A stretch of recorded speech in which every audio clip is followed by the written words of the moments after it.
शिऱ्याबरोबर, उपम्याबरोबर किंवा curd rice बरोबर कोणाकोणाला लोणचं आवडतं सांगा बरं.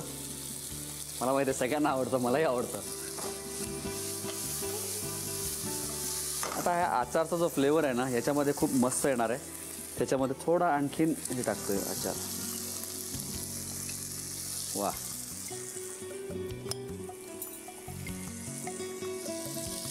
टाकूया पोहे.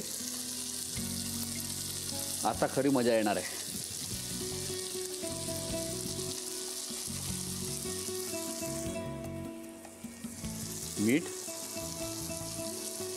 मीठ थोडं जपून टाकायचं आहे कारण की लोणच्यामध्ये पण मीठ आहे. साखर थोडी, खोबरं आणि भरपूर कोथिंबीर. वा, काय मस्त होणार आहे ते पोहे.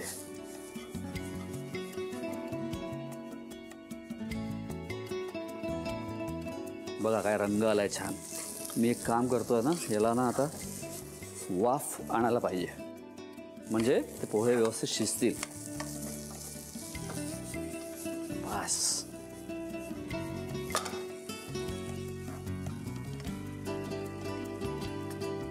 असा डबा करून तुम्ही द्या बघा, एक कणही परत येणार नाही डब्यामधनं.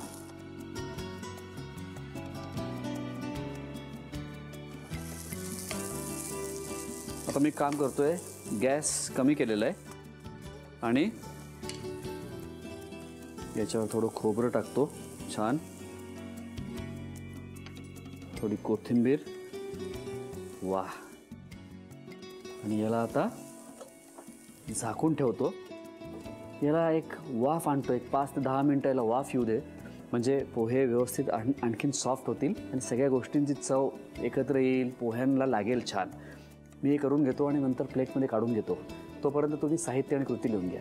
आचारी पोहे करण्यासाठी लागणारं साहित्य: पातळ पोहे, उकडलेले बटाटे, वाफवलेली फरसबी, साखर, वाफवलेले गाजर, ओलं खोबरं, शेंगदाणे, कांदा, कोथिंबीर, लोणच्याचा खार, कढीपत्ता, बडीशेप, मोहरी, लाल सुकी मिरची, जिरं, कलौंजी, लाल तिखट, मीठ आणि टोमॅटो. कृती: प्रथम पोहे पाण्यामध्ये भिजवून घ्यावेत. नंतर फ्राय पॅन मध्ये तेल गरम करून त्यात मोहरी, जिरं, बडीशेप, कलौंजी, कढीपत्ता, शेंगदाणे, लाल सुक्या मिरच्या, कांदा, टोमॅटो, लाल तिखट, फरसबी, बटाटे, गाजर, लोणच्याचा खार, भिजवलेले पोहे, मीठ, साखर, खोबरं आणि कोथिंबीर घालून सर्व मिश्रण एकत्र करून त्यावर झाकण ठेवून पोहे वाफून घ्यावेत आणि आचारी पोहे सर्व्ह करावेत.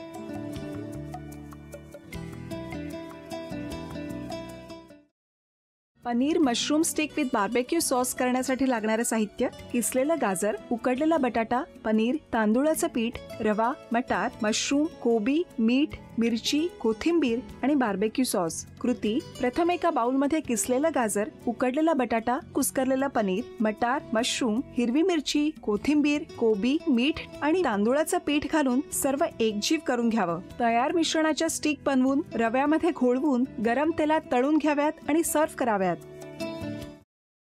मामी, कोणता भक्त हाक मारतो आहे? ध्यानात इतके मग्न आहात. बाणाईला भेट घ्यायची आहे देवी. वाटलंच मला. ती अस्वस्थ असणं स्वाभाविकच आहे.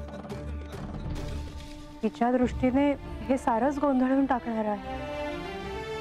अशा वेळी तिला तुम्हाला किंवा मला भेटावं असं वाटणं हे स्वाभाविक आहे. नमस्ते अंकल जी. वो हमें आपसे कशा करता आलेस तू इथे? बिकीची चारी करायला? काय समजतो काय स्वतःला तू? अरे आजारपणात माझा जीव वाचवला म्हणून घरातल्या पोरी बाळींवर. अरे कुठून कुठून येता तुम्ही, नाही ते उद्योग धंदे करता इथं. खपवून घेणार नाही मी सांगतो तुला. मी फार वाईट माणूस आहे लक्षात ठेव. पोलिसात देणार होतो तुला. केवळ विके आडवाला म्हणून लक्षात ठेवलं. ते इथून दिंड काढणार होतो तुझी मी. मामा, आता आपण काहीच करू शकत नाही.